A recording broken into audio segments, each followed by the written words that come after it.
বন্ধুসকল এটা কথা কম বেয়া নাপাব যদি আমাৰ জীৱনত কোনোবাই সদায়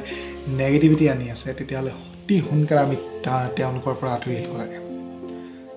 যেনেকৈ হওক তেওঁলোকৰ পৰা আমি সদায় আঁতৰি আহিব লাগে কাৰণ নেগেটিভিটি যেতিয়া আমাৰ মাইণ্ডত সোমায় আমাৰ পজিটিভিটিবোৰ ডিলিট হ'বলৈ ধৰে আৰু যেতিয়া পজিটিভিটিবোৰ আমাৰ ডিলিট হৈ যায় তেতিয়া আমি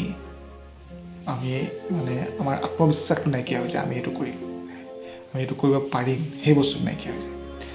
কাৰণ এতিয়া আমাক বাৰে বাৰে মানুহে কৈ থাকিব আমি কিবা এটা কৰিব ল'লে এইটো তই নোৱাৰিবি বা এইটো তই পাৰিবি জানো এইবোৰ যেতিয়া বাৰে বাৰে কৈ থাকিব আমাৰ নেগেটিভিটি মাইণ্ডত নেগেটিভিটিবোৰ বাঢ়ি যাব পজিটিভিটিবোৰ কমি যাব গতিকে আমি সদায় নেগেটিভিটি সেইবোৰ ডিলিট কৰিব লাগিব ডিলিট কৰিবৰ কাৰণে আমি